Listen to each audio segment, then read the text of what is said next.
देने और तुम्हारा मार्गदर्शन करने यहाँ प्रकट हुआ।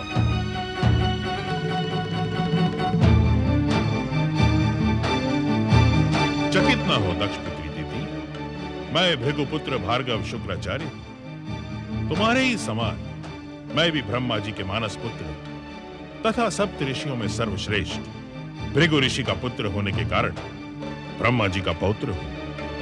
मुझे दैत्य गुरु का पद प्राप्त हुआ है। दैत्य गुरु? हाँ, तुम सबकी भांति मैं भी दैत्य जाति का गौरव संसार के सर्वोच्च शिखर पर देखने का इच्छुक हूं। पृथ्वी, पाताल और स्वर्ग पर एक छत्र दैत्य शासन ही मेरा उद्देश्य है। आपका स्वागत है दैत्य गुरु। मेरे पौत्र तारकासुर को सफलता का महामंत्र प्रदान करें। अवश्य दैत्य माता दीदी। तारकासुर को सर्वोच्च शक्ति संपन्न बनाने के लिए तुम्हें ब्रह्मा जी से अमरता और अतुल बल की सिद्धियां प्राप्त करने का वरदान पाना होगा। मैं भी अपने पौत्र तारक को यही आदेश देने की इच्छुक थी दैत्य गुरु। अभी मेरी बात पूर्ण नहीं हुई है दैत्य माता। गुरु और शिष्य के मध्य शिष्य के संरक्षकों को निर्धारित मर्यादा का पालन करना परम आवश्यक है। पुत्र की पहली शिक्षिका, प्रथम गुरु, उसकी माँ और संरक्षक होते हैं दैत्य गुरु। किंतु आप दैत्य जाति के शुभचिंतक हैं। इसी कारण आप अपनी बात पूर्ण करें। सृष्टि के रचनाकार ब्रह्मदेव की आराधना सहित तपस्या प्रारंभ करने से पूर्व तुम्हें हम दैत्यों के आराध्य महादेव शिव से आशीर्वाद प्राप्त करना होगा। शिव के आशीर्वाद की क्या आवश्यकता है दैत्य गुरु? शिव ने मेरे पिता पृथ्वी सम्राट दक्ष प्रजापति के साथ जो कुछ भी किया वो क्षमा योग्य नहीं है। शिव कृपा और शिव शंकर के आशीर्वाद के बिना दैत्य जाति का उत्कर्ष नहीं हो सकता दैत्य माता दीदी। किंतु क्यों दैत्य गुरु? इस क्यों का उत्तर आपको तारकासुर के उत्कर्ष व सफलता के पश्चात प्राप्त हो जाएगा। किंतु यह भी सत्य है कि भोलेनाथ दैत्य जाति का एकमात्र हित चिंतक है। शिष्य जब गुरु के बताए हुए मार्ग पर संदेह त्याग कर चलता है तभी उसका कल्याण होता है। तुम्हें शिव के समीप जाने की कोई आवश्यकता नहीं है तारकासुर। मैं स्वयं कैलाश जाऊंगी और मैं स्वयं परखूंगी कि दैत्य गुरु शुक्राचार्य का कथन कितना सत्य है। तमे, मेरे लिए क्या आज्ञा है? तारकासुर, तुम इसी क्षण पर्वत के किसी उच्च शिखर पर बैठकर परमपिता ब्रह्मा जी की अखंड तपस्या प्रारंभ कर दो। जो आज्ञा। प्रणाम माता।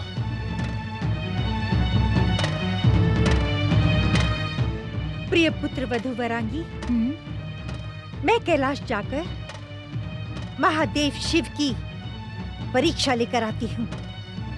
तब तक तुम दुष्ट आदिति और पाखंडी ऋषि के ऊपर दृष्टि रखना।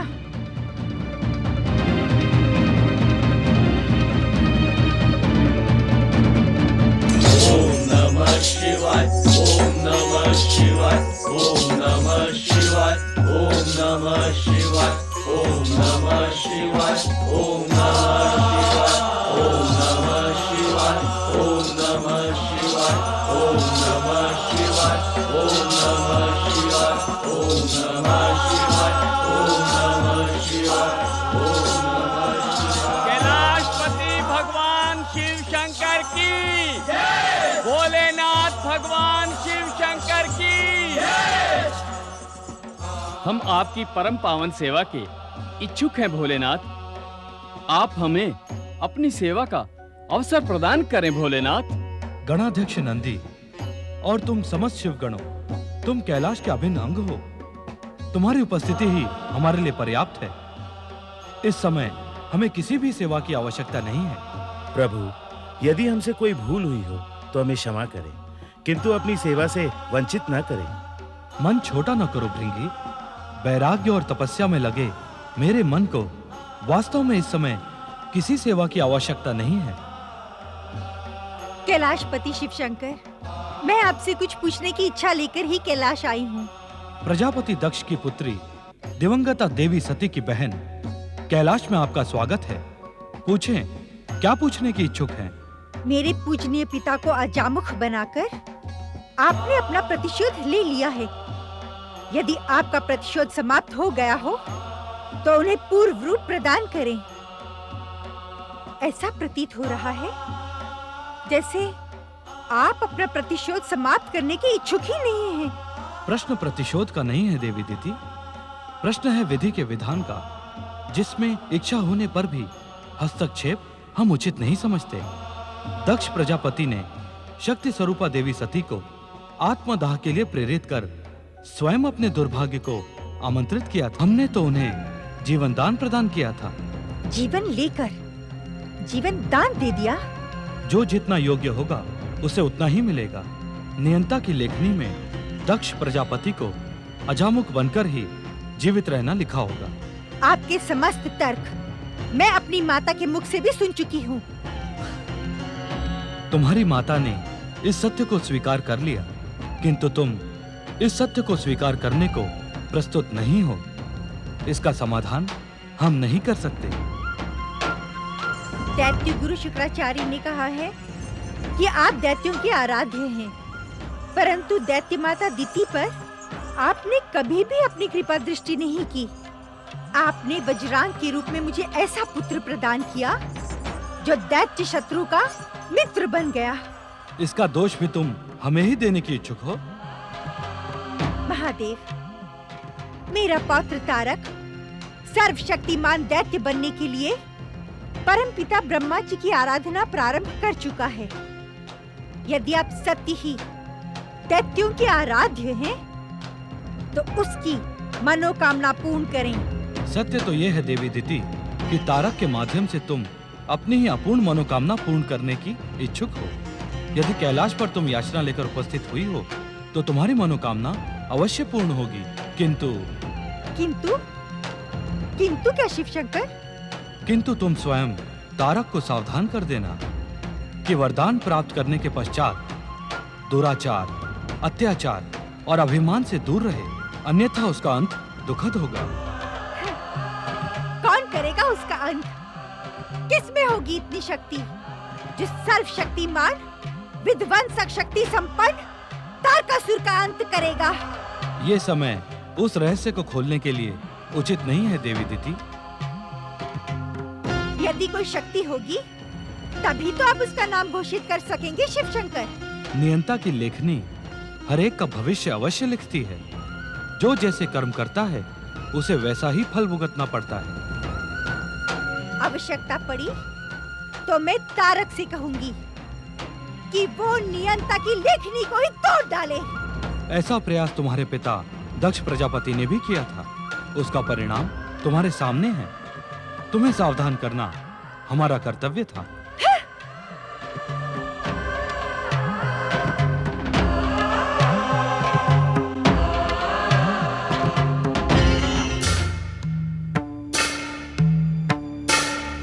हमारे पुत्र दक्ष का परिणाम तुम्हारे सामने है नारद।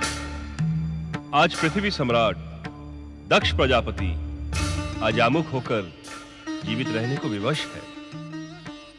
हम महाशक्तियों के सामने संबंध नहीं, कर्म महत्वपूर्ण होते हैं नारद। दुष्कर्म करने वाले को दंडित करना हमारा निर्धारित कर्तव्य है। नारायण नारायण परमपिता, मैं तो आपसे यह जानने आया था कि दिति पौत्र तारक की तपस्या सफल होगी अथवा नहीं। दिति ने तारक के भीतर तपस्या की दृढ़ इच्छा शक्ति के साथ अपनी चतुराई से महादेव शिव शंकर का आशीर्वाद भी प्राप्त कर लिया है। इस कारण तारक की तपस्या पूर्ण होने और उसके वरदान प्राप्त करने में मुझे तनिक भी संदेह नहीं। नारायण नारायण, अर्थात देवादिदेव महादेव भी अभिमानी दिति की चतुराई में उलझ ही गए। सावधान नारद, तुम्हारी जिज्ञासा और उसके पीछे छिपे हरेक के कल्याण की भावना हमें प्रिय है, किंतु आरोपों की भाषा तुम्हारे सर्वनाश का कारण बन सकती है। नारायण नारायण। परमपिता, यदि जिज्ञासा की उद्विग्नता में मुझसे कोई अपराध हुआ है तो उसे क्षमा करें। अपने अपराधों की क्षमा मांगना एक भक्त के भक्ति का प्रमाण है नारद।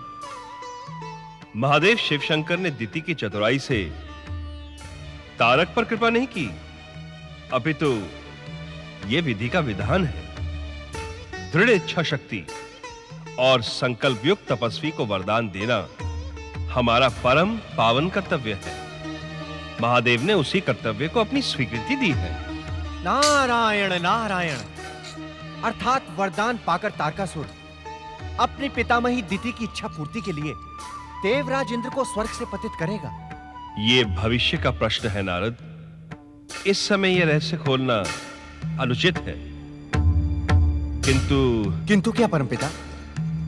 तारकासुर की भीषण और अखंड तपस्या को देखकर और भयभीत होकर देवगण और देवराज इंद्र उसकी तपस्या को खंडित करने का दुष्कर्म करेंगे। नारायण नारायण। किसी भी तपस्वी की तपस्या से भयभीत होकर उसकी तपस्या को खंडित करना तो देवराज इंद्र का निर्धारित कर्तव्य है प्रभु। किंतु वो तारक की तपस्या को खंडित करने का प्रयास ना करें, उसका परिणाम उनके हित में शुभ नहीं होगा। नारायण नारायण। ऐसा क्यों प्रभु? इस क्यों के पूर्ण इतिहास को भविष्य के गर्भ में ही छुपा रहने दो नारद। इस समय देवराज इंद्र को सावधान करना ही उचित है। जो आज्ञा परमपिता। ओम ब्रह्मणे नमः। ओम ब्रह्मणे नमः। ओम ब्रह्मणे नमः। ओम ब्रह्मणे नमः। ओम ब्रह्मणे नमः। ओम ब्रह्मणे नमः। ओम ब्रह्मणे नमः। ओम ब्रह्मणे नमः। ओम ब्रह्मणे नमः। ओम ब्रह्मणे नमः। ओम ब्रह्मणे नमः।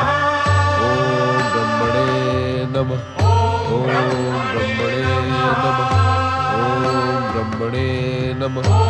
ओम ब्रह्मणे नमः। ओम ब्रह्मणे नमः। ओम ब्रह्मणे नमः। ओम ब्रह्मणे नमः। वज्रांग पुत्र तारक,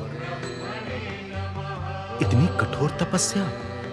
हाँ, इसकी सूचना तो देवराज इंद्र को देनी ही होगी।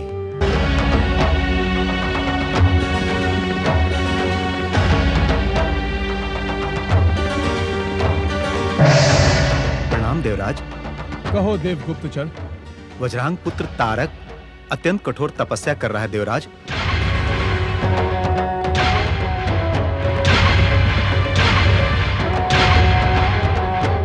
तुम उसकी पल पल की सूचना हमें पहुंचाते रहो देवगुप्तचर। जो आज्ञा देवराज।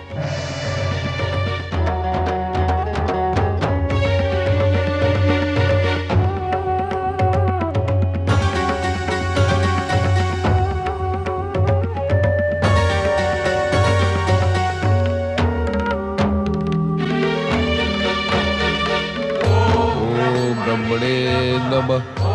ओम ब्रह्मणे नमः। ओम ब्रह्मणे नमः। ओम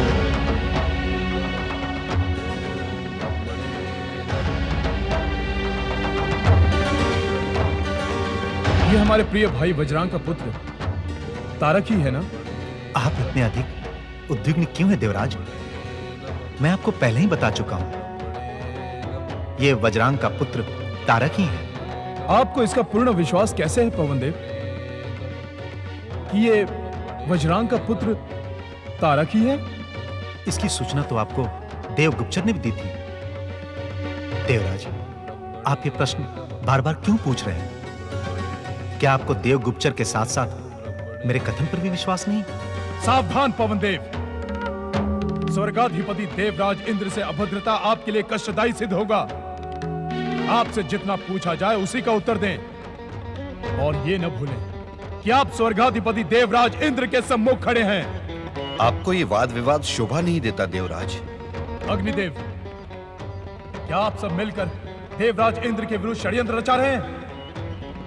क्या आपको देवराज इंद्र के सम्मुख खड़े होने की मर्यादा का पाठ पढ़ाने पुनः देवगुरु बृहस्पति की पाठशाला में भेजना पड़ेगा? जिस विषय को लेकर आप इतने उत्तेजित व उद्विग्न हो रहे हैं, उस विषय पर चिंता करना भी समय को व्यर्थ करना है। आप क्या कहने के इच्छुक हैं? आपके प्रिय भ्राता वज्रांग के समान ही उसका पुत्र तारकासुर भी स्वर्ग के सम्मुख कोई संकट उपस्थित नहीं करेगा। न जाने क्यों इससे मुझे भय हो रहा है। आप निर्भय होकर तारकासुर पर भी उसी औषधि का प्रयोग करें जिससे वज्रांग स्वर्ग का मित्र बन गया था। आप नहीं जानते वरुण देव, हमारी विमाता दिति हमारे प्रति भयंकर द्वेष रखती है। निश्चित ही तारक उन्हीं की प्रेरणा से यह तप कर रहा होगा। हमें इससे सावधान रहना होगा। क्यों न हम उसकी तपस्या में विघ्न उपस्थित करें? विघ्न नहीं वरुण देव, हमें तारकासुर की तपस्या को खंडित करना होगा। ऐसा भयंकर विध्वंस करना होगा जिससे भविष्य में हमारी विमाता दिति किसी भी असुर दैत्य को प्रोत्साहित करने का दुस्साहस न करे। यही उचित होगा देवराज। हम अपनी दैविक शक्तियों से तारकासुर को तपस्या छोड़कर भागने के लिए विवश कर देंगे। इससे कश्यप पत्नी दिति का स्वर्ग पाने का दिवा स्वप्न चूर चूर हो जाएगा। हमें अविलंब दुष्ट तारकासुर की तपस्या खंडित करने की आज्ञा दीजिए देवराज। आज्ञा नहीं, हम स्वयं आपके साथ चलेंगे। चलो। नारायण नारायण। देवराज इंद्र, जाने से पहले तारकासुर के संबंध में परमपिता ब्रह्मा जी का संदेश तो सुन लें। हम तारकासुर की तपस्या खंडित ना करें, इसके अतिरिक्त ब्रह्मदेव का और क्या संदेश हो सकता है? देवराज इंद्र, आपका स्वार्थ अनुमान लगाने की कभी भूल नहीं करता। नारायण नारायण। देव ऋषि नारद। गंग गंग गंग गंग गंग। आप सत्य को सुनकर उत्तेजित क्यों हो रहे हैं देवराज? किंतु क्यों न जाए हम तारकासुर की तपस्या खंडित करने? क्योंकि इसका परिणाम आपके हित में शुभ नहीं होगा।